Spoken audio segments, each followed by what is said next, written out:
welcome to Viewmasters. This is the 50th episode, Rusty. Can you believe that? People are going crazy in the streets. This is a weekly podcast. Hard to believe. It's been almost a year since we started. Yeah. What? And we have a huge film today for our 50th episode. You picked this one. I did. Star Wars Episode 1, The Phantom Menace. It's where it all began. It really is. You know, people talk about the end of history. I think that history did end with this film, and then like a horrible history started after it. I was thinking that. During the 90s, when I had toxic 80s nostalgia, I never thought I'd have 90s nostalgia. But I've been watching Buffy and Angel, and oh my God, bring me back. Bring me back. I haven't gotten into 90s nostalgia. Maybe like early 90s, but the later 90s still sucks in my memories. I'll take anything pre-corona. So I was looking at my photos from January, February, and I was like, oh my God, what a life I had. Those were the golden years or the golden times. They really were. Gotta go. You know, they say that you should change it to paper clothing if you look at pre-corona photos to avoid offing yourself, because I was ripped. I was so ripped. Really? I've gone from Pyro to Sabretooth to the Blob. I was walking down the street. This guy yelled, he's like, hey, look, it's the Brotherhood of Evil Mutants. I don't even know where that one came from. I don't either. Well, Phantom Menace. Why did you pick this one out of all Star Wars films? Well, I have to say, I hate this film, and I always have. Wait, you say you hate it, but I think you have a weird affinity for it as well, because you frequently watch this movie. I watch this all the time. I don't know how. Rewatching this I kept looking at the time and being like, there's still an hour left. There's still 50 minutes left. There's still 45 minutes left. That's what I was doing. My take on the Phantom Menace, I'll just give it right up front, is I don't like it. I don't think it's a good movie, but it's also like, I don't think I would go back in time and change it at all. Like, it's such a weird artifact. It's almost like going on a really bad trip, but a really memorable trip that you tell funny stories about. Would you really want to go back and make it a good movie? I don't think so. It's like a trip that you have fond memories of, but the weather was horrible the entire time. This movie is a muddy mess. Rusty, we should let's do a little more housekeeping. If you like the show, tell one friend. Oh, that's all I'm going to We haven't done this in a while. We haven't done this in a while, but I know we have like a core listenership. Yeah. But we don't do any social media really, so we're relying on you to expand our listener numbers. Do the heavy lifting for us. We've proven that we cannot do it. Whenever we do a popular movie, our numbers are much higher. Yeah. So who knows the kind of new people who will be horrified by this. What's next week? What Marvel movie are we doing next time? Oh my God. The Incredible Hulk with Ed Norton. That's what we would do. And we'd be like, how come our numbers weren't that good? All right. So what were you saying? Where are we starting?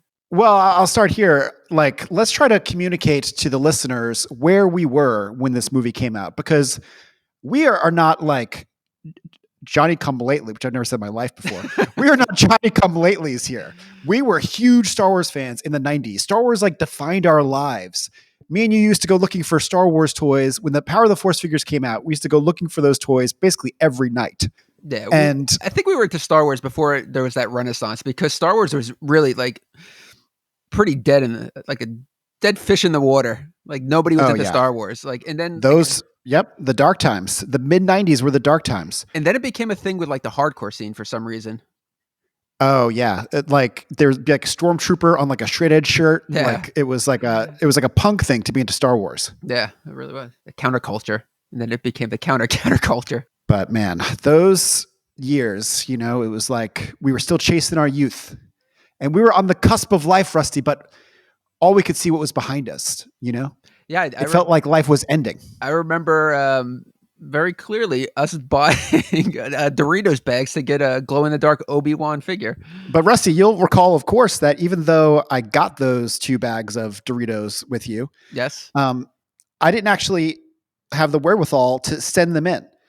I ended up buying Ghost of Obi-Wan for like $35 from like a comic book store guy who was like, oh, this is a nice piece. This is a beautiful piece. This is going to set you back though.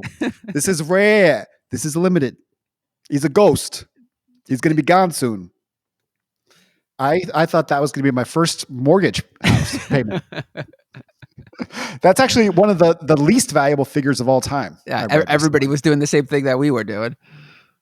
I think anything that we ever collected, we always missed our mark on what we were going after. It's like every single time. And all the shit that I'm rebuying now as an adult, the stuff I should have had are kept, and I didn't. I kept the shit that's not worth anything. What if you come home one day when Nova's a little older and she has opened all of your toys, every single toy? If she opened all that stuff, I might not have a daughter anymore. I'd be hard. I'd probably be very upset, but I wouldn't take it out on her. Of course, I'd be shocked. I was figuring in my head how much that stuff's worth in case anything happens to me. I could tell Jen what to sell it for. Oh my God, I could picture it completely. I mean, of course, the natural disaster would be like a hurricane, and you're in the window of your basement as Jen and Nova are outside trying to escape, and the flooding's coming in, and you're like, Jen, the water moccasin, the Cobra water moccasin, it's in the box. It's worth $125. Jen, and she's like, Rusty, we got to get out of here. She's like, the Max Rebo band. She's like, I could just look this up. She wouldn't do it. I want her to be like that. The guy that I always talk about that sold the baseball cards late at night. I want her to be doing that with my stuff. I got that Megatron in box. Rusty, we got to get out of here. Look, it's worth a lot, but don't bring Megatron on a plane. It looks too real. It does. It doesn't have the red cap one. She's could get in trouble with that one. Now, I just finished rereading Salem's Lot. Stephen King book. You're into very random things. I would never have pegged you for reading Salem's Lot at this point in your life. Well, I reread it a few years ago and I really liked it. Oh. And since I was watching Buffy, and I was like, I'm just going to read a vampire book. But this time I was less into it. But the very famous scenes of vampires appearing outside the person's window and being like, let me in. And maybe this is a little creepy, but I decided I'm going to do that to your daughter.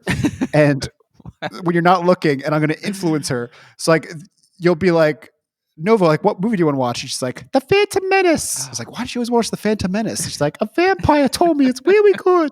She sounds like you as a kid. Well, it's the interesting thing about having a child is you are very curious of what they're going to be into. I'm excited to see what she's going to, find interesting, or what she's going to be into collecting or whatever. My nieces were watching the original Star Wars at my apartment. And I think I might have told you this, but I came upstairs during the trench run on the Death Star, and they both were like, these scenes are very boring. These are the boring scenes. And I was like, these are the boring scenes? Wait, what's the exciting scenes then? I guess just the people talking and stuff. I feel like they found the action was just so slow to a modern kid's eyes. That's a really bizarre take. I would never have thought that.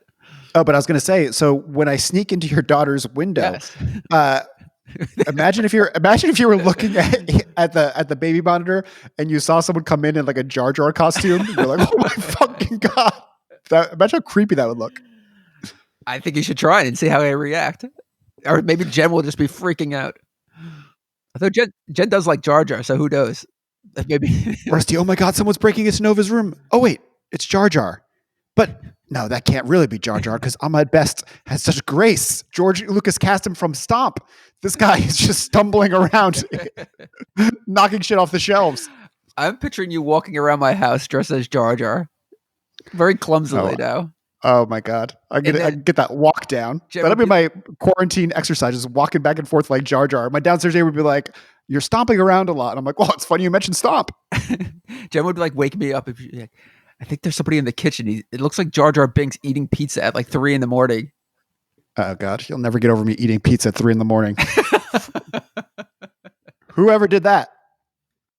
I want to know your memories of seeing this for the first time. I'll go first. Okay. I thought you were asking me, but go on. No, I was in college at Berkeley, my very lonely semester. All I did was play Tribes with you, Star Siege Tribes, and read every bit of gossip about the Phantom Menace, the Force.net Jedi Council, maybe it was called. And I would fight with people on message boards who would doubt the movie, and I'd be like, idiot, it's going to be amazing. Fuck you. And I was dating my horrible girlfriend, but we were in one of our many horrible phases.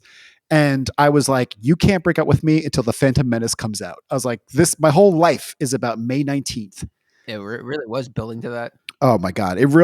Cause we'd waited for this for years. I remember the first time I saw anything about it was in the back of one of those Heir to the Empire books by Timothy Zahn.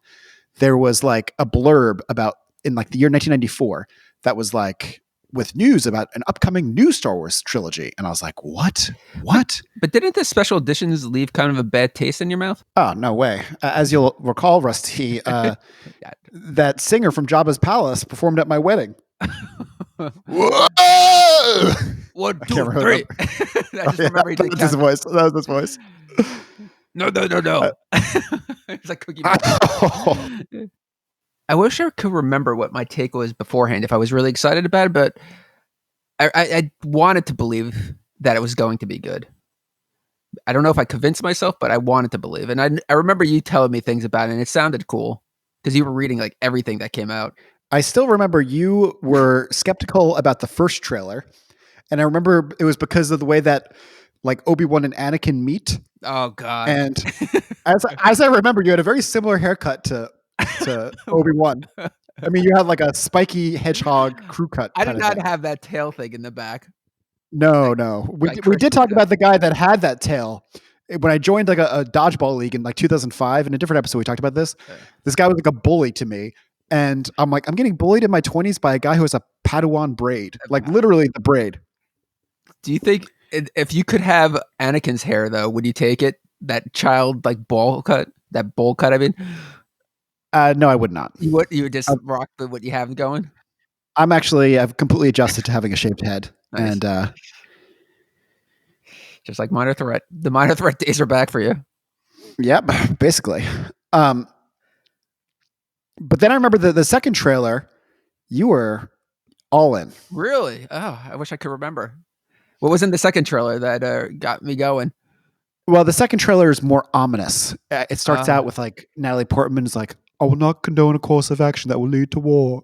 And it just feels like a lot darker. And you were there. You were excited. Oh, I was excited. I mean, that whole day building up, knowing that we were seeing it that evening. That was my God, exciting as day. And we got tickets for the Syosset single screen theater, like the big screen theater. Yeah, you know what's crazy about that? Well, first of all, it's not there anymore. It became a gym, like an Equinox or something. But remember those days of not having like assigned seating, where it was like a free for all, the panic that you would have?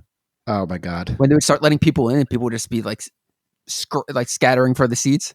You're just like trying to find something. But we actually had really good seats for that. My big memory of not having assigned seats was on my birthday in the year 1997, November 7th, 1997. We went to go see Starship Troopers for my birthday. And I was like, this movie's going to be huge. We got to get there really early. I remember that. And we got there early and there was no one else there in line. And we're like, where do we get in line? And the worker was like, for what? What else came out around the time of Phantom Menace? Anything else competing? So according to what I saw online, the only movies that came out the same day as the Phantom Menace, The Love Letter with Kate Capshaw, Blythe Danner, Ellen DeGeneres, Tom Selleck. What a cast!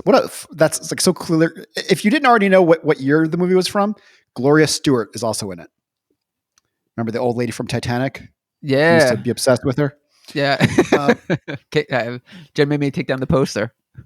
An indie crime film called Frogs for Snakes. Oh, it's also my name on Hinge. I feel like that's something you've probably seen, but yet you haven't seen Pee-wee's Big Adventure. I have seen Pee-wee's Big Adventure. It's actually an episode we did. I know. And but Jack Black was in The Love Letter. Fisherman, uncredited. Wait, Jack Black wasn't a known name by then? I think he was about to be, because High Fidelity was the next year, though. Yeah. I believe. You know, there was a kid that we went to school with that I was friends with that this is going back well before Phantom Menace. This is probably 93, maybe. He constructed his own like makeshift lightsaber out of a blue broomstick and a vacuum cleaner part for the handle. And he would carry that shit around everywhere he went. And it looked pretty good, but I mean, we're in like 7th grade, 8th grade, and he's walking around with a lightsaber, swinging it around. And his name was Adam Lanza. Wow. Just kidding. I wish I was that young. That's I remember Christian from Cleanser, whose name I won't be beeping. Yeah. At like one of the special editions, he brought toys with him, but it was just like he brought like 30 toys, and he had them like as like in his arms, like an armful of toys. And I was like, why would you do that? Yeah, he was really into like weird Star Wars stuff, like not the cool stuff. Oh yeah, definitely not. He would like go to the toy shop and come back with like Chewie with some snow on his face and be like, "This is really cool." He was a Weequay stan. I remember him being like, "Yeah, not to name drop, but Prune Face was at my party last night." That would be awesome. Remember that place he recommended, like Maddie's Toy Shop? Oh yeah. And it was like the worst place. It was so overpriced, and it had like this shit looked like it fell off the truck. Oh yeah. I was like, "How much is this loose Lobot worth?" And he's like, "How about your kidney? Come on, $300." It really was like for Power of the Force figures. Like they were like $100, and there was no way any of them were worth that. I think we've always mentioned the Tri-County Flea Market, which always laugh at one time we pulled up there and you were like, nowhere else in the galaxy you'll find a more wretched hum of Hive of scum and villainy. Yeah. And there was the guy there, not to make fun of anyone's issues, but he had one of those voice boxes, which is only funny in the context of like, he's the guy with the Star Wars figures that are like really overpriced. So you'd be like, how much for this Imperial Guard? And it's like $90. And you're like, loose? For a loose one? And he doesn't even have the robes. This guy's naked. Naked Jawa. Bib Fortuna will cost a fortune. That's not even expensive nowadays. How quickly did you lose all your Star Wars figures, accessories, like their clothing? Oh my God. I've always been horrible about that. I've always been really bad with keeping accessories around. You know what I always hated though? You remember the Emperor figure had the robes that were like the plastic was the robes instead of actually. Oh yeah. I'm just like, I get it. Kids lose the robes, but this is horrible looking. The Emperor, you might recall, was one of the 3 carded figures that I had in my teen years. Yeah, I could name them. Lobot, oh really? Go on. Yeah. Lobot, oh yeah. And Bespin Han Solo. Yep, but on Jedi card. Why didn't you tell people that? They thought you were cool for a minute. Oh my God, yeah. They're like, this guy probably dates so many girls. Oh, Jedi card? Never mind. And I think the saddest thing is that I've been sad that they've been gone for so long. I'm always like, oh, why did I should have held on to those. Those would have been great mementos though. Like of things to hold on to. Even though, I mean, there's not much value to a Lobot carded figure, but still would be cool. Emperor carded, though, I think is okay. I think that would really sell. Yeah. And I don't know. As you might recall, I bought that loose Lobot when I was in Australia. Yeah. Last summer. I have very fond memories of Lobot as a kid. I used to like that figure for some reason. Yeah, me too. I was very intrigued by figure to me. Those puffy sleeves. Like, who's this guy? I wonder if Lobot suffered from any kind of like whiplash from when Lando was on Darth Vader's side to then deciding to help Han the gang. You know, it's like when you suddenly go from like using Safari to Chrome on your computer. Is your computer like, what's happened? You know what I want to ask you about Phantom Menace? I was thinking watching this movie. Let's say 1977 all over again, but instead of A New Hope, we got episode 1 from the very beginning of Phantom Menace. Exactly this movie comes out. Do you think Star Wars would have been as successful? No way. I don't think so either. I think it would have probably faded into obscurity. Been like a long... It's like you have to make an emotional connection to a movie to enjoy it, even if it's really cool. And there's no emotional connection in this movie. Like there's no one who, when Anakin is leaving his mom, is like fucking crying. I mean, I was, but no one else is. No, the acting is so bad in this movie that it's there's no emotion. Everybody's so stale. You know, the big thing, I think, I mean, we all know the story and everything. I'm going to try to go in order, but I think my single most hated thing about this movie, can you guess what it is? I mean, there's so many things I could say. So, I don't know. Go. I was just going to say the pod racing scene, but No, no. well, most of it doesn't even make sense. Like so much of the story is unnecessary. It doesn't tie anything in. It's just random scenes. But I don't think that's pretty vague. So you tell me. So when I'm watching Buffy, which I've been watching for the first time, This guy's a Buffy and I hog. love, I've become like the biggest Buffy fan last month. The fight scenes are actually really good, and even though you know Buffy's always going to beat whatever vampire she's fighting, like if it's like a random guy, Mm-hmm. they always are pretty fierce. The fucking Trade Federation battle droids in this movie are horrible. Yeah, Roger. It's Roger. like they're the worst. Like Yeah. I don't think. Oh, wow, like when you're watching Buffy kill the vampires, you're like, oh my god, like she's really good at her job. When you're seeing the Jedis do it in this movie, you're like, I could do that. Give me a baseball bat. I'll win the war for you. The comic relief in this movie is so abysmal. It's the droids are so irritating when they like try to make them like slapstick. Like there's like the Three Stooges as bits in here. The Three Stooges. Oh my god. Hey, we're in the wrong game. Oh man, Stooges. Did I really just say that? My only knowledge of the Three Stooges, which I feel like a lot of film people have like a weird love for them. I cannot get into it at all.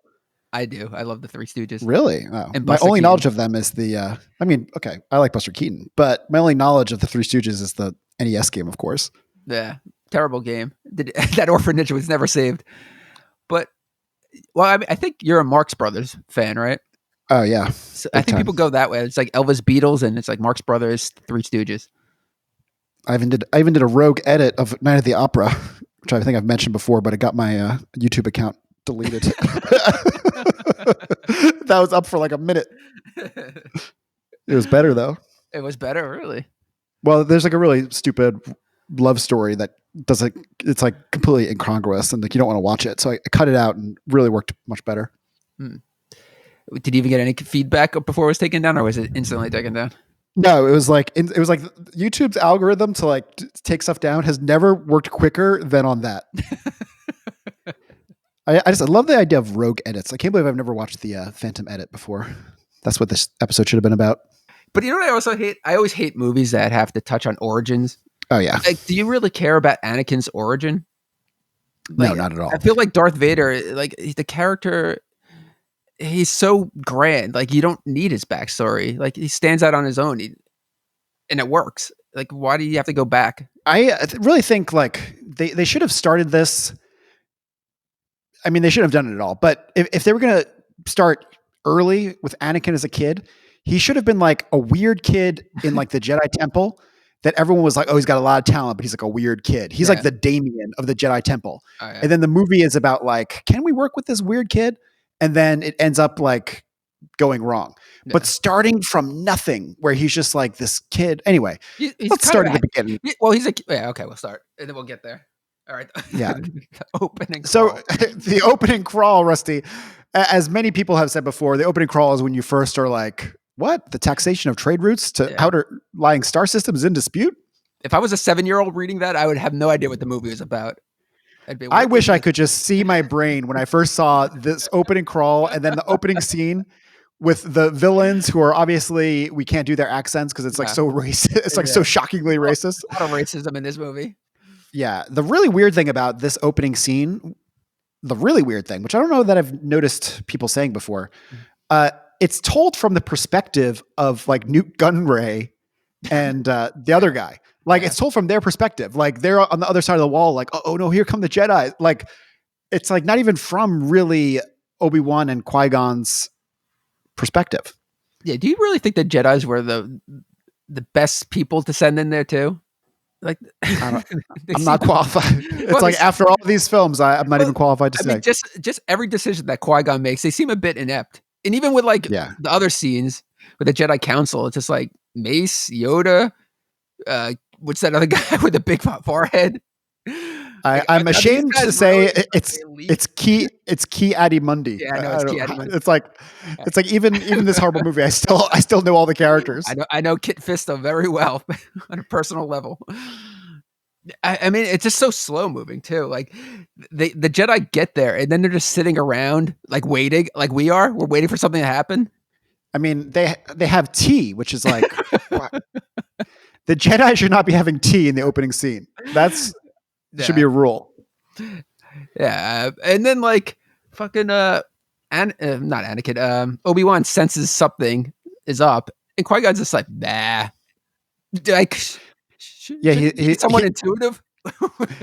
Qui-Gon's advice, he's like, don't center on your anxieties. Live in the now. It sounds like my meditation app. You know what I hate though with I think they're called Nemodians, like Yeah. Newt Gunray species, but they have to like remind us that the Jedi's are cool. Like when they're like, I'm not doing the impression. Where it's like, there's Jedi's here. I'm not going in there with two Jedi's. She's like, oh shit, yeah, that's right. The Jedi's are so badass. So we'll send in some droids because they're easily dispensable.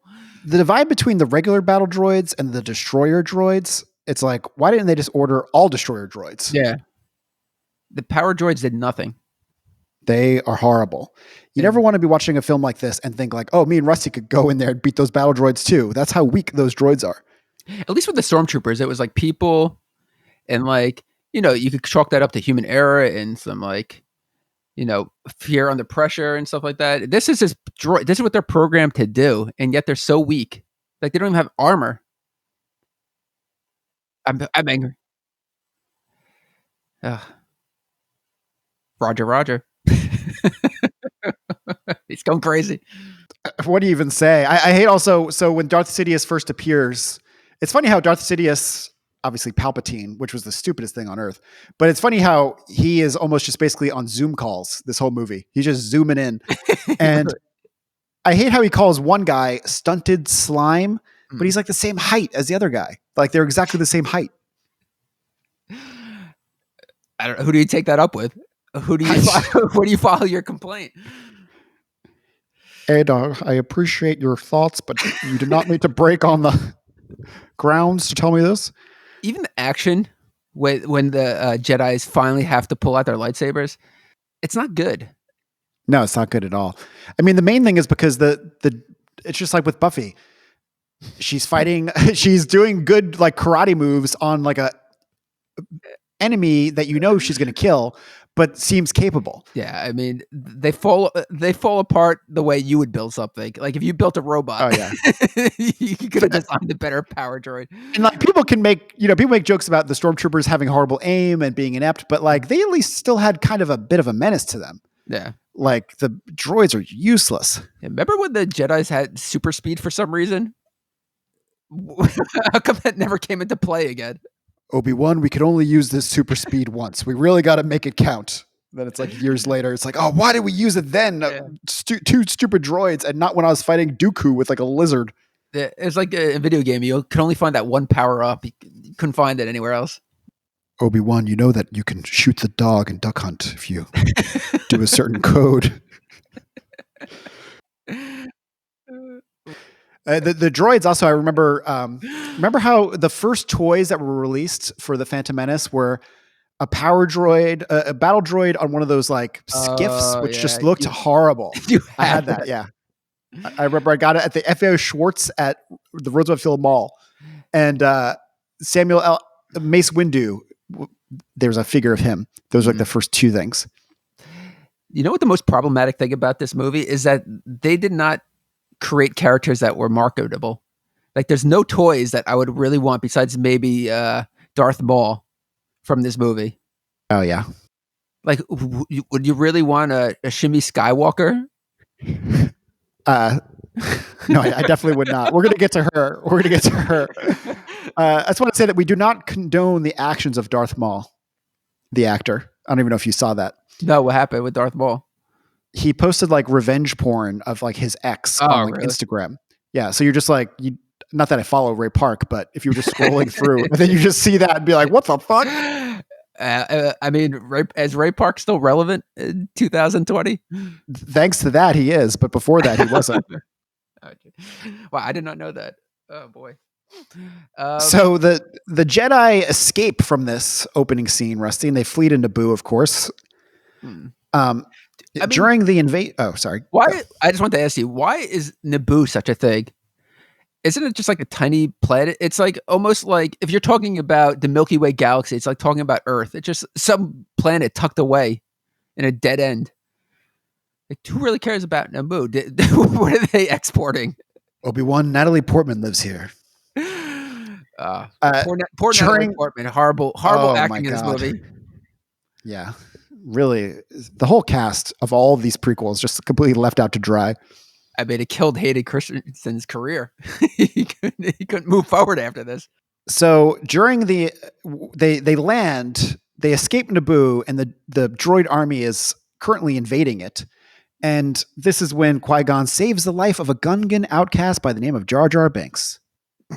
Now, this is where we should have stopped the movie. The way that he saves him is also so like arbitrary and quick. It's like that could have been a more memorable scene. Out of the way. Now, Rusty, here's a great fact that I did not know. Jar Jar Binks played by Ahmed Best. Mm-hmm. But you know that Michael Jackson wanted to play Jar Jar? Yeah, I did know that. That was like a big tidbit. Did you read that after George decided to go with Ahmed Best instead, he went to a Michael Jackson concert and went backstage with Ahmed Best and Natalie Portman to meet with Michael Jackson? Yeah, what happened? What did Michael do?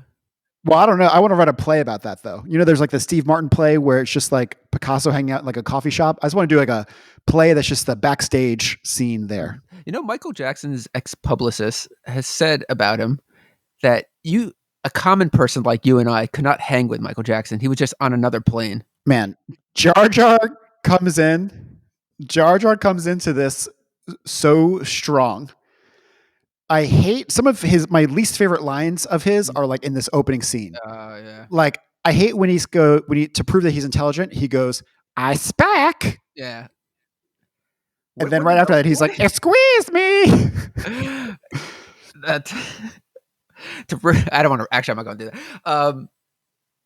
What were you thinking though, watching this? Opening night in 1999. What were you thinking when you saw Jar Jar? I mean, we were aware of this character. I was like, I just have to process this, and I'll come to love all these characters just as I love the original ones. Yeah. Why is there like a renaissance now of like people loving this movie again? I mean, I guess if you grew up with it, it's like I had to hit age 40 till I accepted that Hook was not a good film. Yeah, Jen loves Hook, and she's just like, "Can we watch Hook?" And I don't know. To me, I didn't like it as a kid that much, and I certainly didn't like it as an adult. Oh yeah. Obviously, Rufio is much more likable than Peter Pan, but okay. Yeah, but I guess that makes sense what you're saying, because I have an affinity for horrible 80s movies, and I guess people have come around to Phantom Menace. But God damn it, how can people like Attack of the Clones? Oh, I mean, Attack of the Clones is fucking horrible. I have a weird love for this movie, as we said a million times, but Attack of the Clones is unwatchable. Doesn't James Rolfe like Attack of the Clones? I'll throw him on the bus. I think he says he likes it now. I have no idea. Don't even know who that is. But if you can I want you to give Jen a message for me. Yeah. The message is, looky, looky, I got hooky. Oh boy. I'm going to wake her up and tell her. She'll appreciate that. She's like, what is it? The baby? He's like, no, Ed wanted to say, looky, looky, I got hooky. She's like, is that what Rufio says? What? I remember afterwards in my head, I like blocked out like the horrible scenes and was just like, oh, actually, that was a pretty fun movie. It was cool. And then I saw it a second time and I was just like, this movie is bad. I saw it a second time and the film broke like halfway through. And then I never went back. That sounds like something you would do. Nothing's changed. Man, so Jar Jar leads the Jedi to Uta Gunga. Wait, but before I just want to say, besides Jar Jar being really annoying, the rendering of Jar Jar is really hideous too. It's so crude. Yeah. He's so crude looking. Like he doesn't blend with the background at all. It looks like a color form that is throwing on. A color form. Yeah, that is what he looks like. There's something about the whole film as well. I read that this used to have like a yellow tint on it that they took off, or greenish yellow tint on the whole movie that they took off. But I kind of remember it looking like that at first. You know, technology advances in film quite drastically, especially over 20 years, 21 years. But man, this movie looked bad. Like I Oh couldn't yeah. believe what I was looking at watching this. The only thing I like the look of is that mirror like spaceship. Whenever that spaceship comes on with like the reflections, I'm like, ooh, that's good. Watto liked it too. That's why. But That's why he gambled for it. but the Jar Jar design on every level is horrible. Like not even just his face and his ears and his eyes, which are all very offensive. Yeah, Even just his clothes. It's yeah. like everything about him is horrible. I mean, the actor was there and he was wearing like that headpiece. Mm-hmm. But when Ewan McGregor was interacting with him, I don't know where his eye line was. It definitely wasn't like looking at the character. Have you noticed that the trade droids and Jar Jar have similar head shapes? They've got like annoyingly long head shapes. George Lucas must have been like, yeah, I'm going through a horse phase. Horseplay. He's into. It's like, some of the design in this movie I think is cool, even though I don't really like it. But the design of both of those, just something similar and horrible about it. You know what I always hated? The behind the scenes footage of like George Lucas looking at all like the models of the aliens and monsters in the movie, and he's just like, that's great. I like this one. Yeah, he's like, that's great. And they're all so lame looking. It looks like bad like Fraggle Rock characters. I did have HBO as a kid, so I have no idea what Fraggle Rock is. I don't know. I arbitrarily picked Fraggle Rock, but is that a genre of music? But there's not one thing that's like cool looking. Like you remember even like it Empire Strikes Back when they're escaping that like asteroid and that alien thing, that like monster comes out and tries to eat the Millennium Falcon. They tried to do that in this movie with the fish monsters, and they're just so lame looking. I would never have wanted that as a kid. But so anyway, so your good friend Jar Jar, he's indebted to Qui-Gon for saving him. Yeah. And here's one of the most offensive parts of the film, Rusty, when they swim in the robes. Come on. Yeah. Well, luckily they had those breathing apparatuses with them. Yeah. But wouldn't you leave the robe? I mean, yeah. Yeah, I hate the fact that like the robes became the look of the Jedi. Like Luke wore it because he was on a desert planet, and now that's suddenly the look of the Jedi. Well, Obi-Wan wore it. Yeah. Well, yeah, Obi-Wan's hiding out, but he's just wearing the same outfit. Well, you remember the Nazis in Argentina still wore their uniforms. That's how they hunted them down. I remember someone asked Simon Wiesenthal. Someone was like, "How do you find these guys?" And he's like, "I just look at their clothes." They're just walking down the street and just like. Well, I mean, they all kind of wore those tunics. Like Jawas were wearing like something almost similar. They just had the hood. Yeah. So the fact that it's like a desert planet, they're wearing stuff like when the winds pick up, that makes sense. But to be on like Coruscant and wearing that, it'd be like, what is this loser doing? He's like in his pajamas still. Yeah, I mean, they really should have had like more military or like black kind of looking. Like they should have looked like Luke at the beginning of Return of the Jedi. Yeah, exactly. That would have made so much more sense. I wish I could go back in time and just see myself watching this scene where they're meeting with Boss Nass. It was just that. Oh, how much do you hate Boss Nass when he's like, ooh, Jar Jar. I cannot stand it, and like I hate the design of everything, like the underwater. Now, Georgia. The fact that they refer to things as doo-doo. I hate how. So. I mean, I don't know how much we have to go into the plot, but basically the boss, I don't even know what they say that they're going to let them go to the land part of Naboo. And Obi-Wan and Qui-Gon are like, oh, okay. Cause they got a ship. They're like, oh, okay. And they're leaving and Jar Jar's still talking. And he's like, better dead here than in the core. What am I saying? As he's saying this, the screen is wiping. The screen itself is like, get this fucking guy off the screen, please. End the scene. Yeah. Can we take a break for a minute? My baby's crying. I'm on duty. All right, be right back. All right, we'll take a 5. Who is my daddy and what does he do? Well, you're going to get a nanny? Either nanny or, like I guess it would be a nanny. Yeah. I don't know if we're doing full time though. It's way too expensive. Either that or daycare. What if I show up in disguise as like a Mrs. Doubtfire style figure? As long as you get the job done, I don't care how you show up. Hello, Jen. Rusty, I think that's Ed, but I don't want to say anything. What are you saying over there? He's doing such a great job. I'm not saying anything. But anyway, so I say it was sleep trading. We're moving her out of our room and into her room. And she starts off well, where she does like 4 hours, but after that, man, it's like she wakes up every hour. So Oh, man. I hope that's not where she's going to start waking up every hour now. But the good thing is that I take the first shift to 2:00, and then Jen's on from like 2 to 7. So usually Jen Graveyard shift. Putting Jen on the graveyard shift. Well, yeah. I mean, Jen has to nurse her. So I have nipples, Jen. Can you milk me?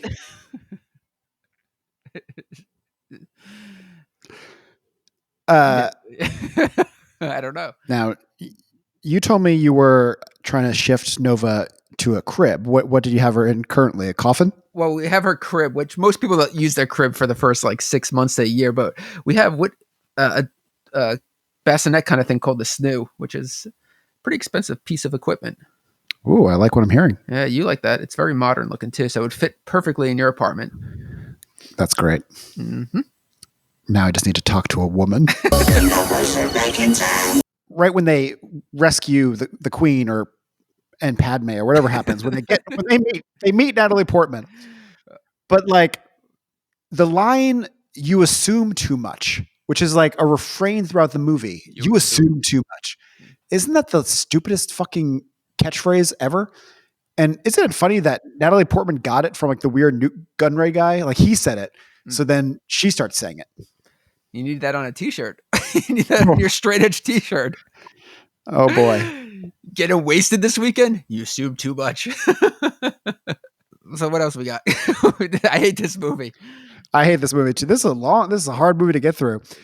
So of course the ship, it gets damaged as they're trying to escape the blockade, rendering it useless, Rusty. They've got to make a pit stop. Yeah. To Tatooine. Oh God. This blew my mind. I don't think that you have seen it, or you said you weren't into it, but it's actually a great film. With Nil and I, the guy who is the pilot, I believe his name is Rick Oley. In this film. I had a Rick Oley comment somewhere in my notes. I can't find it though. He plays Danny the drug dealer in Withnell, which that is crazy to me. That is crazy. Then no one, nobody cares about Rick Oley, the actor.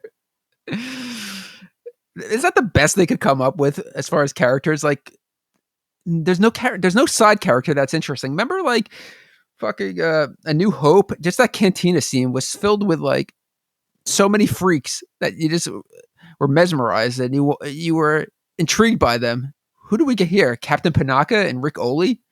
Yeah, I mean the thing. Okay, so how many Ishi Tibbs were there in that goddamn pod racing scene? Every time they panned the crowd, all I saw was the Ishi Tibb character, that green alien looking thing. The cantina is a good example because when George Lucas first shot that, he was dissatisfied with it, and so they shot pickups, I believe, pretty close to where he used to have an office, like in Van Nuys. And Rick Baker was the guy who designed a lot of those creatures. So Rick Baker, obviously a legend. Yeah. And it's like George Lucas saw that something was wrong, collaborated with others, like fixed it. Like there's almost like a presumption that like the characters are just going to be automatically interesting because like they're in a Star Wars movie. So it's just kind of lazy the way that they're like, Captain Panaka, take it. But there's like no effort to make it interesting. Mini Greedo, the kid that's the weird kid, the weird friend. Oh, Anakin. Wait, isn't he Kit Fisto or am I confused? No, Kid Fisto is one of the Jedis with the dreadlocks, like the tentacle dread. No, that kid's what's his name, like Dipster or something like that. I thought it was Kitster. I don't know. Where did he get to him? That's what it is. His name is Kit. So they have two Kits. He has a great moment that I'm going to point out to you, Rusty. It will only be good for people who are watching. Whose son was he? All those extras. they were somebody's kids. We're not there yet. The intro of Darth Maul, man, people really cling to Darth Maul to try to be like, oh, that's actually a really cool aspect, though. Yeah. You know what's really sad? We're trashing this movie. This movie is fucking just dreck, absolute dreck, and it's still better than fucking Attack of the Clones. Oh, like 1,000 times better. Like you said, I have a weird fascination with this movie where I'll put it on all the time. Yeah. And it's the only movie I own on PlayStation. I mean, now it's on Disney Plus, but for years, it was the only movie I owned on PlayStation Network. So like you go to like my owned videos on PlayStation. It's just like the Phantom Menace is the one video I owned. And I don't know why. Sometimes just like having it on in the background, even though it's so horrible. You never had that poster though, right? Oh yeah, I had that poster. That I'll say this. Yeah. I'll say this. That poster was iconic. That was a great poster. We're talking about the poster where Anakin is casting the shadow of Darth Vader. I just hate Anakin so much. Young Annie. But yeah, that poster is very iconic. So this is where we meet him. This is where we really get into the bulk of the film, Rusty. They land for repairs on the outlying desert planet of Tatooine, situated beyond the Republic's jurisdiction. Qui-Gon, Jar Jar, astromech droid R2-D2, and Padme, disguised as one of her handmaidens, visit the settlement of Mos Espa. How unbelievable is it that her Queen Amidala's a body double, when she's as Padme, bosses her around and tells her to go clean up R2, and she does, and she actually goes and cleans up R2. It's a bit unbelievable. I know you're supposed to be in the role that you're the maiden, but come on. As a queen, they would be so far removed from common folk. How is Padme getting along with like Anakin and R2-D2 and just the rest of the plebes on that ship? She'd have a publicist like Michael Jackson who'd be like, don't even try to talk to her. She's on a different level. She uses a weird voice. What are you saying over there? Nothing. I can talk to the popple. So they come into... Oh, sorry. I just wanted to say with Jar Jar telling Padme about his day, and he's just like, it was very, very scared. And she looks at him with a grin for like 5 seconds, and then that scene ends. Like, where does she think it? She must be like, hi. And look at him like, what the fuck is this thing? Then they're walking through Mos Espa, and Jar Jar is like, I got a bad feeling. This is a bad place. It's just like, you're just in like a desert town. It doesn't look that scary right now. But one of my favorite parts coming up, they enter Watto's shop. Now, Rusty, a little bit of a personal, what's coming now. You have a big connection to Watto. Huge. One of the first things they did as they started leaking information about the Phantom Menace before it came out, they leaked like a long list of the characters. Oh my God. Do you remember the scene in the film Far and Away, the land rush scene where everyone's racing to put down a plot? That was like people racing to get the AWOL scream name of like each character. Yeah. And I was not going to get Darth Maul, but I'll tell you one thing. I got Watto. But wasn't it X Watto X, or was it just Watto? It was X Watto X. I didn't want to give away too much because I still pay my mortgage with this screen name. You got to bleep some of that out. That's the scary thing. X Watto X has not only was like my AOL screen name back in like 1999, I still use it for shit now. So I'm sure there's people who are like, man, that guy loves Phantom Menace. How disappointed were you when you actually saw what Watto looked like with his? I couldn't fucking believe it. Beyond being totally offensive, his look is horrible. His look is horrible. He looks like he have severe stomach bloat. If there's like you looked in a dictionary for like eroticism, and then on the other page for like anti-eroticism, that's Watto's image. Yeah, nothing about him is cool. That loincloth diaper thing he's got on. I love the first moment is so great where Liam Neeson walks in and Watto flies over and he's speaking whatever language he's speaking. He's like, and Liam Neeson, just like a ugly American, is just yells English louder at him. He's like, I need a part for a J-type 327 Nubian. The thing before we even go into that, the thing I don't understand is that, remember, like Qui-Gon wanted to keep a low profile, so he's like, we'll stay on the outskirts and go to like a smaller shop. So he goes to Watto's shop, but Watto seems to know everybody in town, like even the Hutts he knows. The idea that you'd go to a smaller dealer to not attract attention, that just doesn't, like, if I was on the run and I had to buy a Blu-ray, if I went to Best Buy, I'd be much more anonymous than if I went to like a specialty Blu-ray store. Right. And where the people care and are going to take note of you. Especially if you're looking for a specific part. on a specific ship that's not native to that planet, that's not built there, like, wouldn't you need to go to the big vendor? And plus, they don't give a fuck. They're just like, oh, you need this part, here you go. Yeah. I don't know. Or if you were that concerned, you'd be like, okay, you know what? I never normally do this, but why don't we change out of these robes? We did swim in them earlier. Put on a casual shirt. I just look like a guy with a beard and long hair, so no one's going to care. I feel like Qui-Gon going to these shops is like when we used to look for Star Wars figures at like those weird like kiosks at Tri-County Flea Market. Some kind of weird bartering system going on. I thought you were going to say we used to go to like Toys R Us in other towns, and I feel like we were so sheltered that it was like a Toys R Us like in a different town was like, it's a whole new world. Buckle up. Yeah, we would take a trek out on the far ends of Long Island.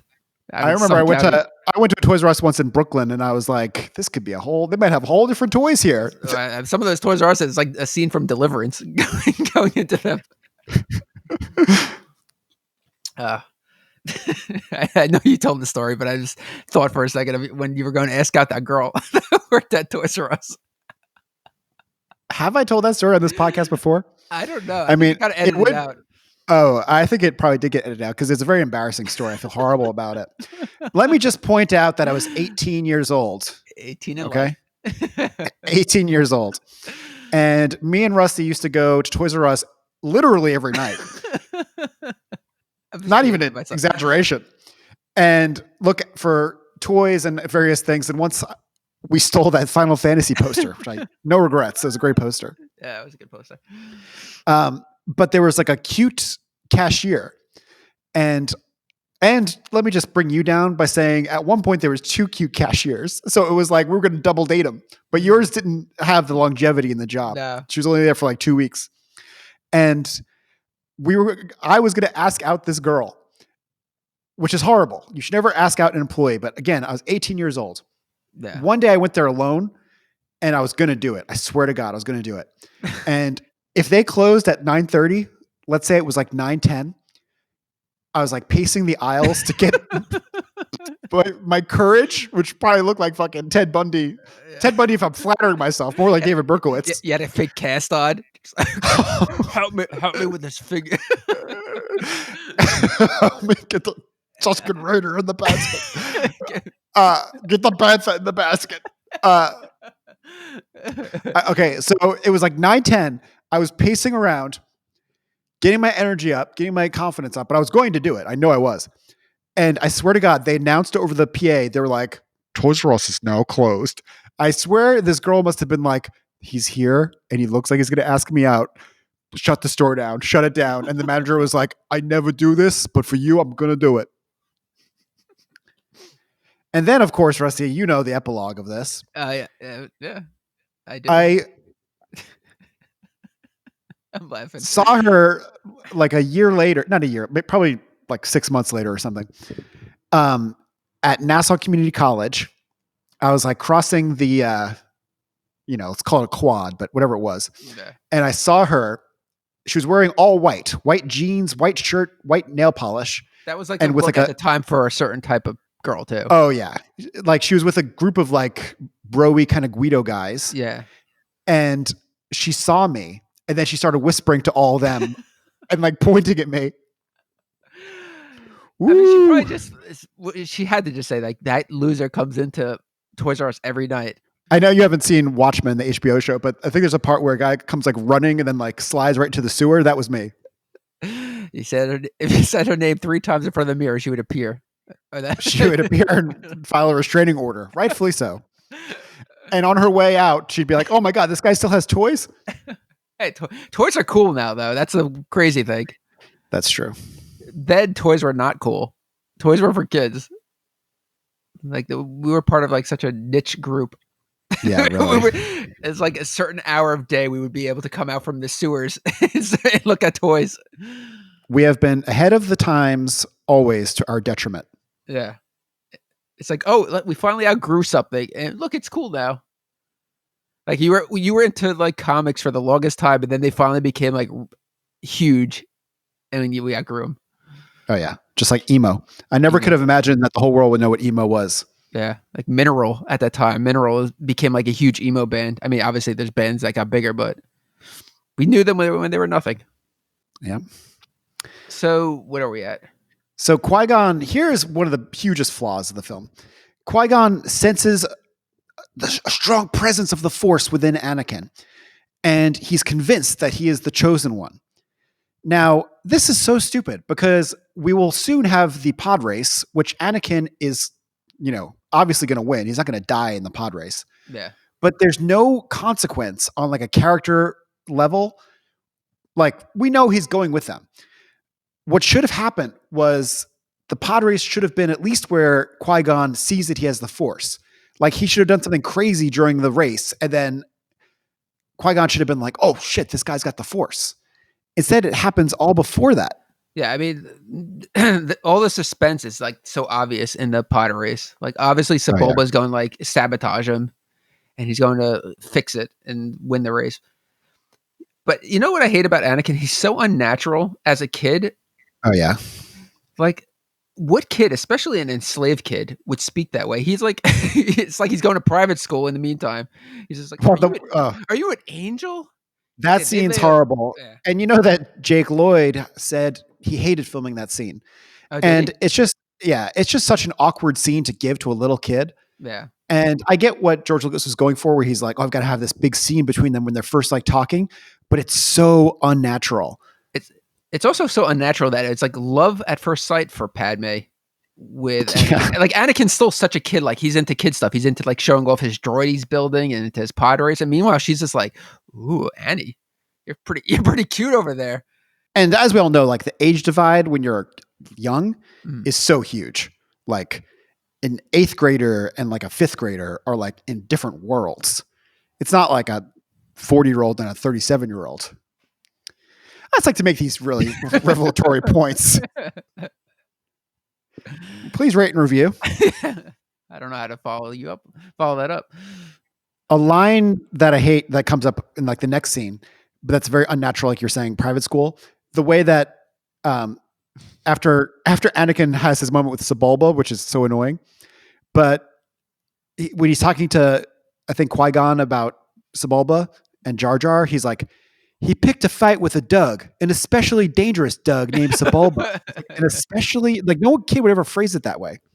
Yeah. You know what's really funny to think is that Anakin obviously grew up to become Darth Vader, but imagine him like reflecting on his life as Anakin and telling like some of the stormtroopers are like, oh yeah, like, hey, I used to be enslaved by this guy Watto. No, I always think the same thing. I was like, man, whenever the Emperor was a dick to him, he must have been like, well, I used to work for a mosquito, so it's okay. Imagine like when like he's with Luke and he's like, did I ever tell you about how I won my freedom during a pod race? Oh yeah, and by the way, you know some of the people that were there. Jabba was there, Greedo, Bib Fortuna, all these guys that you came across, they were there watching. The most offensive thing in this whole film, actually, besides the battle droids, is that Anakin builds C-3PO. That makes me want to just fucking attack the screen with a knife. The fact that the Star Wars universe that's supposed to be so vast is so tiny. It's like the local park, like everybody just hangs out there. That's like through like the next 30 years, nothing changes within that park. God, it's like you could have, if you had to have C-3PO, it still would have felt like a tiny universe, but have him in like Naboo or something as like the court droid or something like that. Why? The idea that Anakin is like, oh, I built this droid. I'm 9 years old. Why is a kid building a protocol droid for his mom? Like, protocol droid is for what? Communication? What does she need to communicate with? She's a slave. Oh my God. You know, I mean, remember there was like rumors that, I guess it wasn't rumors, but that George Lucas wanted to have a kid Han Solo in the movie? Oh yeah. Would that have been more offensive to you than Anakin building C-3PO? I don't know, because it's like the kid building such like a complex robot. It just really cheapens it. Are you bothered because you were never able to build a complex robot? That is true. Yeah. Still trying to hack that Super NES Mini. I'm going to get it someday. What was the point though of building up Anakin as like an engineering genius?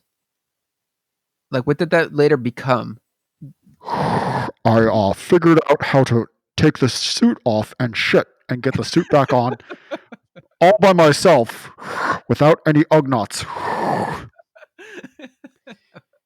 Remember when Leia was like, I noticed your foul stench when you came aboard. Wait, wasn't that Tarkin? She said that too. Tarkin was like, that's this guy over here shitting in his suit all day. Yeah, it's gotta make you wonder: is Darth Vader even wiping? He's got to have a piece of machinery that wipes his ass, right? Oh, dude, there's probably bidets with personalities. It's like, oh, hey, I'm the bidet robot. So I'm not sure if I'm confused on the timeline here, but right around here, the sandstorm happens and he brings them home. Yeah. Now, the old lady actress who's like, storm's coming, Annie. I feel it in my bones. Interesting fact about this actress. You might already know it, but this fact's going to blow your mind. Do you know the trivia I'm going to tell you about her? No, I have no idea. I banged her. Oh boy. I never do that kind of joke. I'm sorry to this lady who's clearly deceased. She could still be alive. Man, if she's still alive, COVID is hunting her like Sarah Connor. COVID is like, Sarah Connor? Yeah, but she can't move. She's just stuck. Oh, Annie, it's coming. That woman's eyes are so sunken in. Do you think any of that was makeup, or you think she really looked like that? I feel like it was hard living makeup. I feel like she's probably like 55, but she just lived real hard. Yeah. Like A lot of in between takes, she's like talking to Liam Neeson. She's like, "Yeah, I used to be a biker. Dude." See, living on a desert planet, that she makes sense. Like that's what you expect a 55-year-old to look like. None of that, none of that Amperu hot stuff walking around. Oh boy. I just need to know, what do you think a Tusken Raider looks like beneath his wardrobe? You. I would kill for an actor of the caliber of Peter Cushing in this movie. Oh yeah. It's so weird how bad all these actors are in this movie. Like, is it one take, or is it the dialogue? Is it the direct? Like, can you explain this to me as somebody that works in the film industry? Well, you know what's the craziest thing about this is that this is pretty common now, even in indie films. But back then, this was revolutionary. They digitally combine takes from different actors. So like that makes less sense because it's like, so here's a horrible take and here's a horrible take. Like, what did the other takes look like? They must have been, completely insane. I just don't get why. Like Amidala, she's so robotic, and even Shimmy. Like, is it Shimmy or Shimmy? I think it's Shmi. Shmi. I think it's Shmi. Shmi. Like, her reactions to everything, she has no range. Like when Anakin's like end up doing the pod race, and like there's moments where like he could be injured, she's just like, she's like, like, and then she's like, it's like, would a parent really react that way when their kids like safety is at stake? I don't think so. I was just going to say, I think Queen Amidala could be a stand-in for Vicky the robot in Small Wonder. Oh yeah, oh my god. But speaking of Shmi, probably one of the most, it's like so many annoying elements just pile up in this section. But the idea that Anakin was a virgin birth, oh my god. That might be the most, see, you keep saying that was really offensive. That might be the most offensive thing. That is such basic writing. And at least like make it more of a mystery. Like the way that Liam Neeson's like, who's the father? And she's like, there is no father. Yeah. I can't explain it. And it's like, oh man, like she should have been like mysterious. Yeah. They move along so quick. Maybe it's just common in the Star Wars universe. Oh yeah. He's like, oh, one of those. He's like, I was that. Yeah. I was a virgin. You probably got one of those little mini aliens just flew up there. Yeah. You got to get a net. It's like when you go swimming in one of those rivers and you get all the worms slide up. I love when that happens. Oh, I know. I'm going to open up a water park, Rusty. Like, penis parasite plunge park. You will guaranteed to get a parasite if you come to my water park. Like, Ed, I can do this plumbing, but I don't know if you want to. I don't think this is a good investment, Ed. Yeah, right, but can you really do the plumbing? I can't. But I'd love to hang out with you. Me too. Let's do it. Who's that, Bloody Mary? Penis parasite plunge park.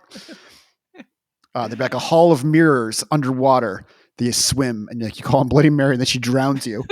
It's like, why would I want that? Well, I don't know. Wait, is it like pleasurable? What are these parasites doing? The term No, parasite- they're just like parasites going up your penis, but then you don't have to be alone anymore. Oh, okay. So People are consider- desperate in these COVID Captain. times to not be alone. Yeah. Oh, yeah. You'd be like, just kicking back, watching Buffy with my penis parasite. It's like your mail order sea monkeys, but it's penis parasites. Dip it in. Getting Postmates from a penis parasite that I got at the penis parasite plunge park. Oh. And yeah. All my mental energy went into saying that. Penis parasite plunge park. Yep. It's catchy. That would be Yeah. a great T-shirt. Oh, dude. Like you need a catchphrase, but then at the penis parasite plunge park, I've got something. People, stop him on the street. What does that mean, sir? It's like you ever have a shirt that people always stop you when you're wearing? I have one shirt that if I wear, people always are like, I love that shirt. I used to make the mistake. I used to have like a cool looking shirt that said Tokyo on it and like the Japanese colors. And I don't know if this is content, but I would always accidentally wear it when I would go get sushi. And they would always be like, "Oh, you've been to Tokyo," and make conversation. I don't know. Oh. And I would have to tell them no every time. Every time. Nope. I would like to go. Qui-Gon quite famously, when they're like, let's get Shmi free too. And he's like, I didn't come here to free slaves. It's like, man, what a great Jedi. Hey, what a piece of shit. Are the Jedis even likable? I really found them kind of, I don't know, like just kind of to be dicks. I don't know what I'm trying to say. But. Yeah. Well, I mean, and to jump a little forward, when they bring back Anakin after the race and all that, I got to jump back after this, but when they bring back Anakin and Obi-Wan is like, I think you've picked up another pathetic life form. Yeah. It's like pathetic life form. He says that about a kid. Yeah, but about a child, that's crazy. Yeah, but we all see what Anakin looks like. We will always say he's pathetic. That's true. I hate Anakin. But I hate more though, Jar Jar or Anakin. It's a toss up. Yeah, I mean, probably Jar Jar though. Yeah, there's nothing redeeming about Jar Jar. I mean, Anakin has moments. I hate how obviously the midichlorian thing has been complained to death. Yeah. But like the fact that he gets Anakin's blood, sends it to Obi-Wan, and then Obi-Wan is like, even Master Yoda doesn't have a count that high. It's like after all the living you've done, after all the adventures you've had, wouldn't it be so petty to be like, my midichlorian count is very high? Like, would you not care about that? That would be like talking about your SAT scores like post age 20. Wouldn't you be more like freaked out by that? Wouldn't be like, holy shit, this guy's fucking midichlorian counts off the charts. He's got more than Yoda. Like, wouldn't you like emphasize that instead of being like, I can't believe this? Yeah. Yeah, I'd probably say, this is so wizard, Annie. This is the scene where Anakin's getting the pod ready and the little kids are all around him. And the little Greedo, played by Warwick Davis, I think. I feel bad for Warwick Davis in this movie. He got shafted with this 2 roles. He had to play a mini Greedo. It looked horrible. It looked like one of those masks, like those Don Post masks. Yeah, it looked like a store-bought mask, and he's holding a frying pan, and he's just like, it's like, why am I holding a frying pan? Oh, just go out there, just your guy. He likes cooking. He's gonna wave it around. I used to love Greedo. What happened? They ruined Greedo for me. They dropped that atom bomb on Greedo's coolness factor. Yeah. Man, is he supposed to be like a miniature Greedo or a kid Greedo? Oh, he's a kid. Oh, that's supposed to be, but he doesn't have a look of a kid. I mean, maybe that's just the way they look. Yeah, no, he's kind of stocky, whereas like a adult Greedo is very lithe. Is that the word? Yeah. Like he's he's played by a woman also, so it's very skinny. Yeah, very limber. Very very sexy. Is Greedo single? I'm gonna swipe right on Greedo. Oh, Bloody Mary's not going to take kindly to that. What are you doing? And I told you, don't force us into the episodes. Look, it doesn't have to happen every time. I just actually though today I was in my lobby with the elevator and they had listed all of the technicians, on like a sheet of paper, Hmm. and I saw Eddie the electrician, Oh, and I saw, oh my god! But I was like, Ray is not the listed plumber, and I was like, what if I just imagined him? He's like my Tyler Durden. Oh, Ed, you didn't think I was real, did you? that would be amazing. You ever notice I never fixed anything? That is true. You said, if anything, you Yeah, made more problems, he which would made no make impact. sense. Because if you're Ray the plumber, you would definitely make things worse if you were trying to Oh fix yeah, things. How much sleep I are you remember getting? You have problems with sleep, right? I have had lifelong insomnia, and it's worse than ever. This week actually has been fucking horrible. So how much sleep have you been getting? I would say total this week I've gotten 1.5 hours. I am now engaged to one of my plants, and I worship one of my chairs as a god. Hanging in there. That is, I forgot what I was going to say, so I'm just jumping back to this movie. Oh yeah. You know what? You know a character? If there was ever a caricature of someone in this movie, it's those goddamn pod racer announcers. They're horrible. What do you say about that? That's so. But before you get there, there's Okay. one moment I found funny where Anakin is getting ready to go in the pod, and Qui-Gon picks him up to like put him in or take him out or whatever. And Anakin goes, "Whoa!" And I'm like, "Wow, if you're acting that to just someone lifting you up, like, are you really ready for this race at like 1,000 miles an hour?" Do you remember when we saw this in theaters and you were just going crazy when C-3PO said you would never get him on one of those starships? Oh, I was like nudging the guy next to me. I'm like, I don't know if you know the history here, but they do. They're going to get him.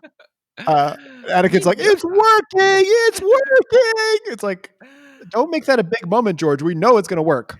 You know, I know you and I were talking about rewatching Rad, one of my favorite movies as a kid. And you remember at the end during the Hell Track, and they're going through each racer, and there's like Brad Murray racing for like GT out of, They go through with like 1,000 of them. and they do that with the fucking pod racers too. In this movie, like this movie already has a running time of over 2 hours. Do we really need 10 minutes explaining the backstory of each of these pod races? We don't care. They're so irrelevant to this race too. We all know what's going to happen to them. We don't need their credentials. With the Rad, it's amazing because it really is like 15 guys. It's like, wow. Are they trying to stretch the running time here at the end? I think because they were real BMX bikers. Yeah, I think so. But yeah, it was like 10 minutes.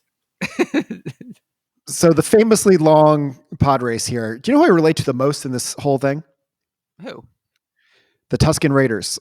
Oh, I used to. I remember thinking when I first saw it. Even when I first saw it, I was like, okay, that's just too much of another reference. But now I think that's me. Like if ever there were Civil War, and I'd be completely obviously on the side of the left, but I probably would not be in the army.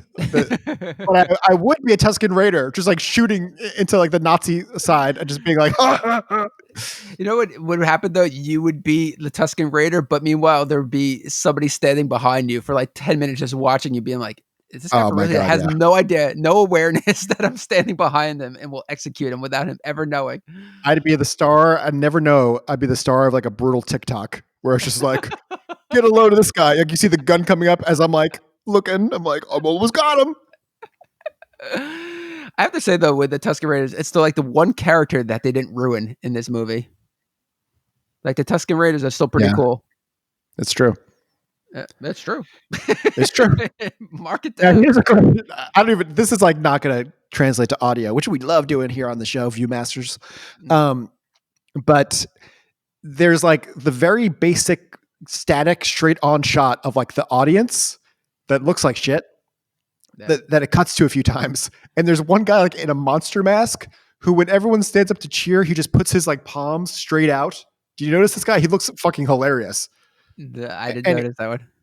Another great little detail to notice is that after the pod race is won by Anakin, which really, as everyone has said, is like the longest scene for no reason. Yeah. Kitster and the Greedo kid try to high five several times, but then like fail. Like He goes for the high five, and then like takes it down. He's like not sure if he should or not. It's really awkward. Yeah, like Warwick Davis probably couldn't see well in that mask, so he's just Oh yeah. he goes for it, and then he just shakes his fist. Oh my god. Yeah. Did you like anything about the pod racing scene, or was it just awful to you? I find that the sound activates my ASMR. I do like the sound that whatever they use for it. I don't like the look of it though. That didn't age well. No, I always hated the design of the pod racers, even though I do like the game. How in the course of when did the special edition for New Hope come out? 97. 97. Okay, so 2 years. In 2 years' time, they couldn't really improve fucking Jabba the Hutt. He still looked terrible. He does look horrible in this. God, just I don't know. I don't. I mean, I'm speechless right now. So Anakin wins. Are we defeated right now?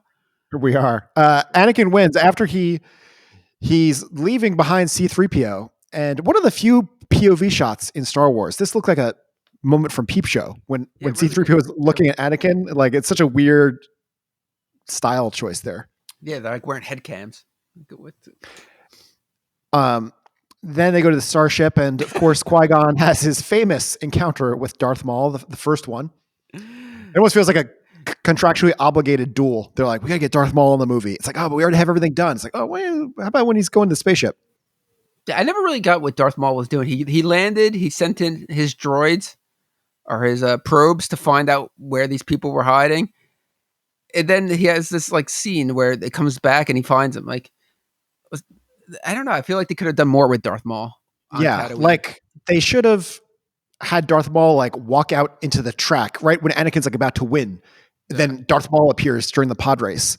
It's like cool. The original Star Wars trilogy was so good with having like, they got out of danger. No, it's worse danger. They got out of that. No, it's a worse situation. You know what scene I hate though, leading up to the duel between the first duel, is when Qui-Gon and Anakin are trying to get back to the ship, and Qui-Gon's telling Anakin to like run, and he's just like, I can't run anymore. And he's like, duck down, and he like does this lame fall. As Darth Maul like flies over him, like there's no way they were in the same shot together. It's so obvious the way the kid falls. Like I don't know, it just bothered me. It bothered me on such a visual level, and it's just so obligatory. Like we know they're getting away. They get away. They go to Coruscant. The whole planet is just one big city. It's like, would you really constantly say shit like that when you're? But I just want to say that's it. Do you think it would have worked better if Qui-Gon died there? Because it would have been really out of left field. Oh yeah, and it would have set up a better battle between Darth Maul and Obi-Wan. That would have been a more intense battle. Yeah, and Obi-Wan could have come back and been like, "Now I don't have my master." Like nothing unexpected happens in this movie. It's all just like A, B, C. Yeah. I forgot to say that when Anakin is like saying goodbye to his mom, and he's like, "Mom, you always say that the biggest, or maybe it's earlier, you always say the biggest problem in this galaxy is people don't help each other." It's like, really? That's the biggest problem in this galaxy with like all these evil creatures and aliens. The biggest problem is that people don't help each other. The mom's probably not that educated. Gives her a break. She doesn't have a protocol droid yet. He's building it for her. She's just not advanced in the way of communication. So they go to Anakin gets over his mom pretty fast. I mean, occasionally he reminisces, but well, it's weird because he reminisces like 1 minute later. Natalie Portman is like, "Do you miss your mom?" It's like he just left her. Like that just happened. Yeah, man. They go to Coruscant. Woo! Back on Naboo. I just have to say, my I don't know, for some reason the room I'm in, the AC is either, I think it's lower because the baby's room gets so cold. I am sweating up a storm, and just looking at our notes and stuff, I'm dying over here. This movie I know. Brutal. I also I feel like I'm on Tatooine as well. Yeah, just like put me in that pod racer that blows up. That's what I need right now. Now, I don't want to make fun of the accents of the racist aliens, but the one thing is like with the bearded guy, the bearded like Naboo guy, the older guy who's like a Naboo politician or something. Oh, I hate that guy. He looks like he should be in the fucking in the Wizard of Oz. He should be like the mayor of Munchkin Land. Yeah, that's very true. But the alien guy goes, tuck him away. It's like, tuck him away. It just made me think of George on Seinfeld when he's like tucked into the bed too tightly in the hotel. Oh yeah. Is that what they're going to do, that guy? Tuck him away. I'm so hungry right now. How do we wrap this up? Well, we're getting there. Qui-Gon asks the Jedi Council for permission to train Anakin as a Jedi, but they refuse. Concerned that Anakin is vulnerable to the dark side of the Force. Now, wouldn't this have been a great thing to somehow see rather than have them just tell us? Yeah. But Qui-Gon is just like, no, I'll do it anyway. Yeah. It's forbidden to go against the Jedi. Meanwhile, Amidala is manipulated into doing a vote of no confidence in Chancellor Valorum. I remember before this came out, I was like, oh, Terrence Stamp's going to be amazing in this role. Yeah. He was useless in this movie. Oh, yeah. His acting was actually pretty fine in this movie. Yeah. His he seems like a real. useless. Yeah, he seems like a real person. But I mean, was that out of left field to you that Palpatine was going to manipulate Queen Amidala? I mean, all of these things are like, there's just like a better way to do it.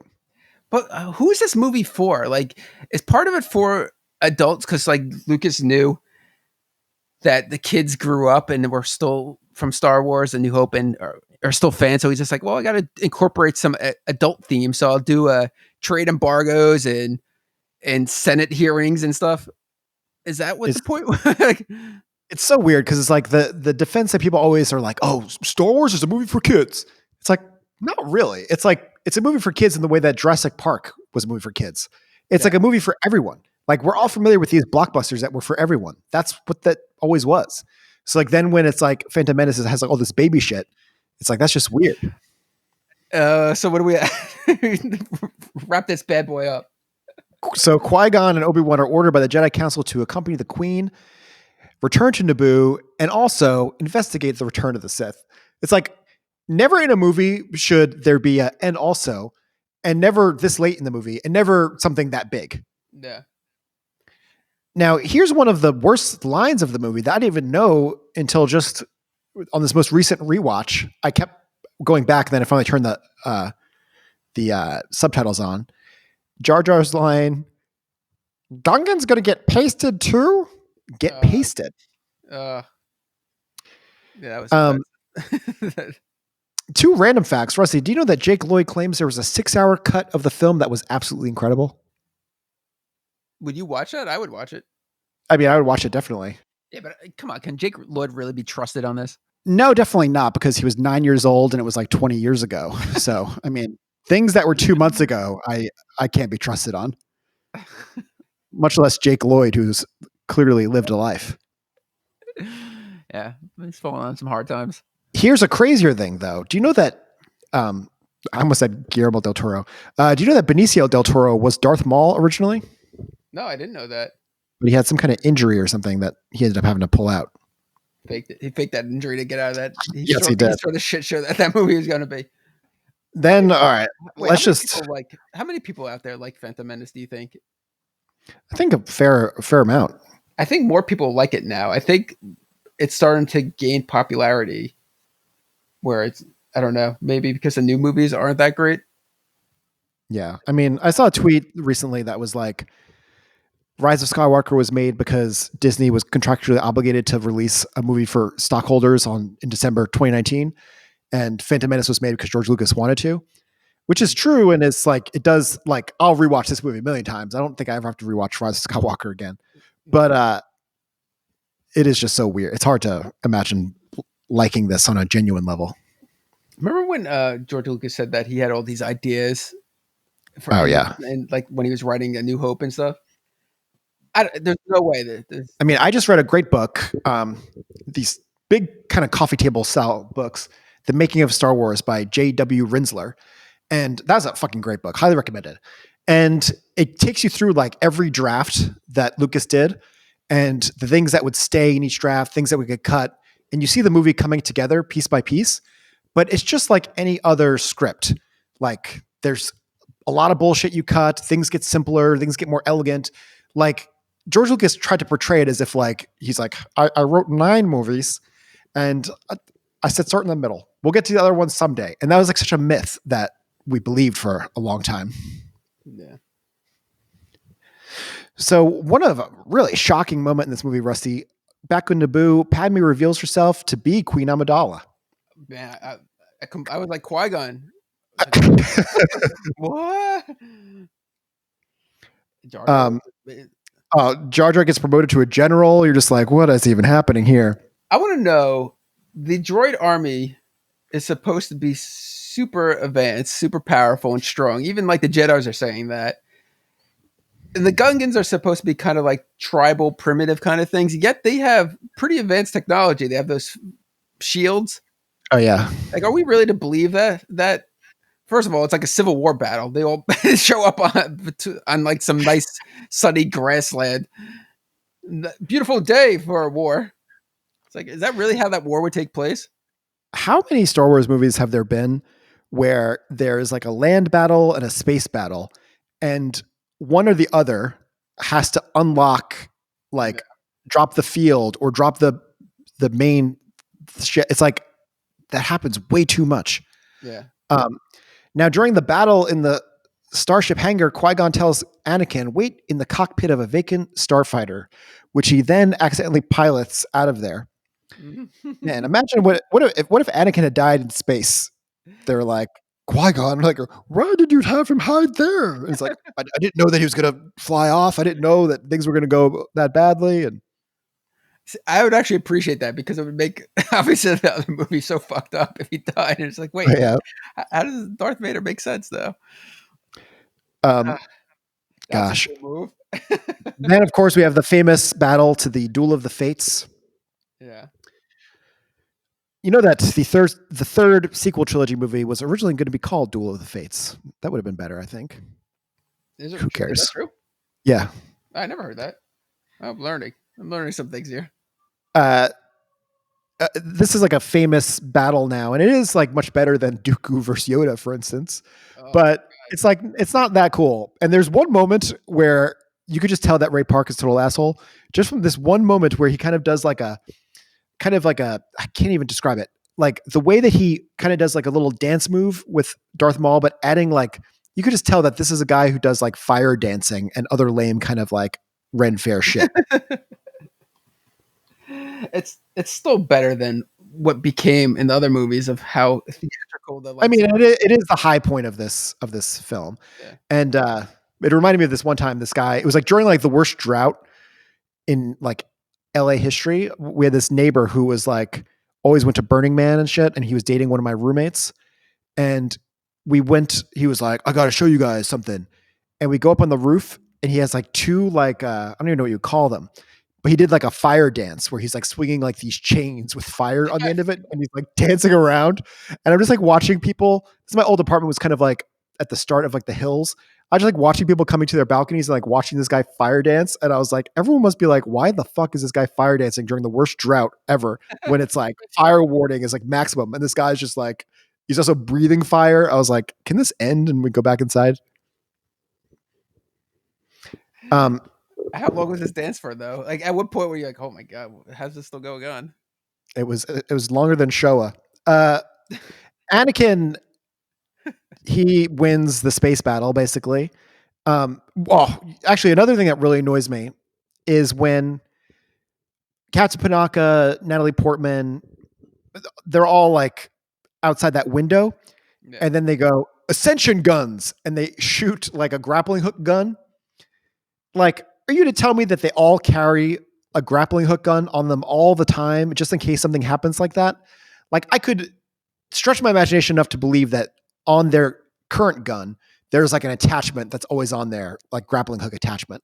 But the idea that they're always carrying a separate attachment, always carrying a separate gun. Come on. In the entire Star Wars movie, you've never seen anybody with a grappling hook. Well, that's not true. No, that's not true at all. I realized as I was saying that, but okay. I stand corrected. Look at me. So, of course, Qui-Gon gets killed by Darth Maul. I remember you started sobbing. And I was like, Rusty, calm down. He might be okay. And then Obi-Wan wins the battle by bisecting Darth Maul. That was brutal. That was pretty brutal. Yeah, that's like the only cool part. I do like the one thing I do like about that scene is like when those little, what are they, like those force fields that come up and it's like separating Darth Maul from like Obi-Wan. Oh yeah, of course, yeah. When Darth Maul's just waiting, like he's just a program killer. He's pacing. He's like an animal, and Qui-Gon is meditating. Yeah. Anyway, so then we wrap it up. Fucking Obi-Wan gets promoted to Jedi. He reluctantly accepts Anakin as his apprentice, or Yoda reluctantly accepts. He has no connection or no interest in Anakin. Why would he accept that? During the celebratory parade, Padme presents a gift of thanks to Boss Nass, and the Gungans establish peace. You know, it's tragic to think about. Boss Nass, he was at Padme's funeral. That's really sad for him. He's like, I've been at every event. What's that sound he does? I can't do that. Like gurgle. Yeah, that's like a vocal thing I could never do.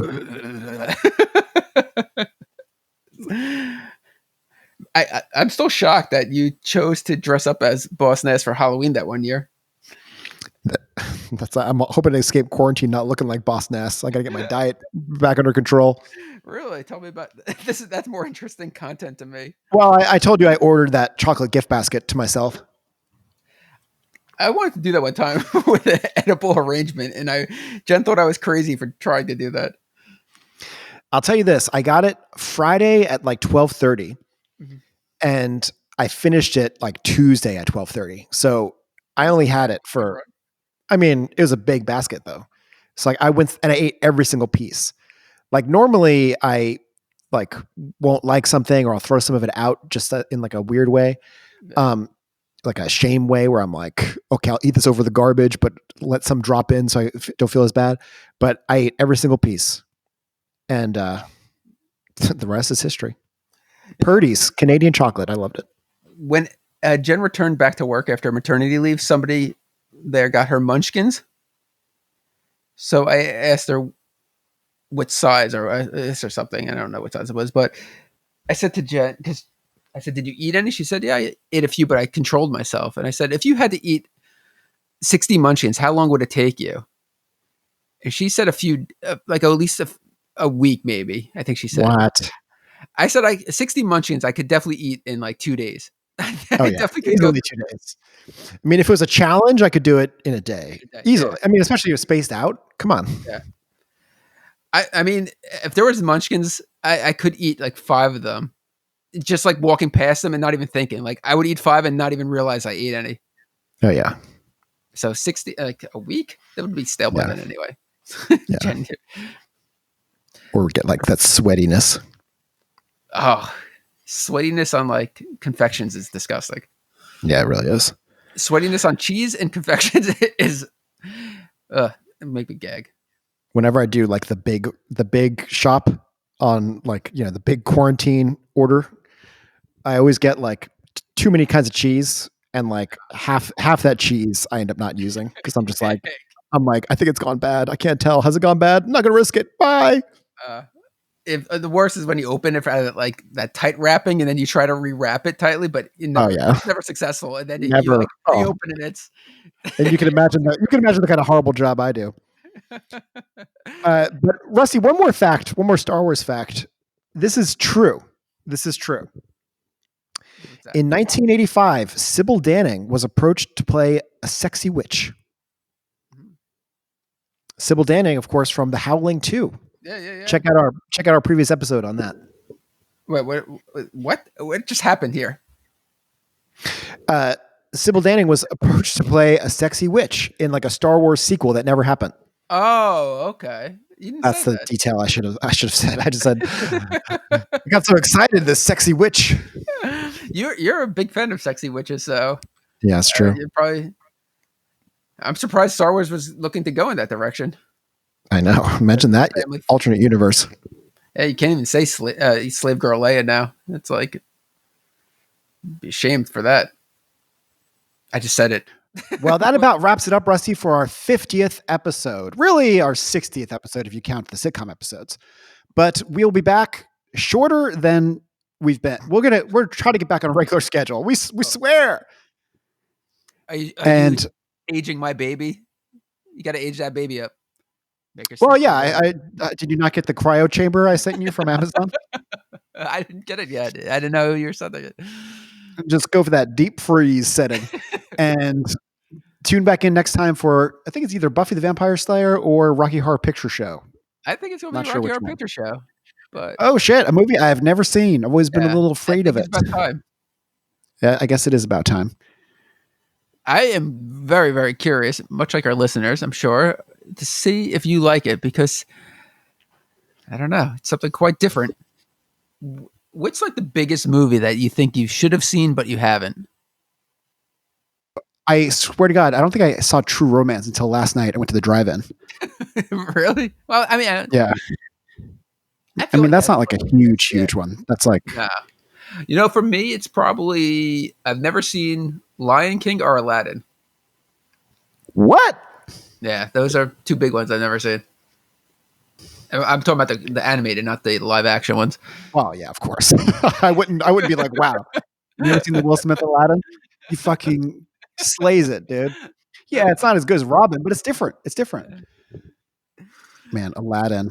I just want to end on a real downer. I remember the day I found out my dad died, for whatever reason, Oh, shit. Aladdin was on in the background on like repeat on ABC Family. And so whenever I hear like, I remember I was at Disneyland and I heard in the distance like Prince Ali, I was like, oh my God, Mm. the darkness. The darkness. Hello, my old friend. Please join us next week. Oh. Yeah. And please rate and review.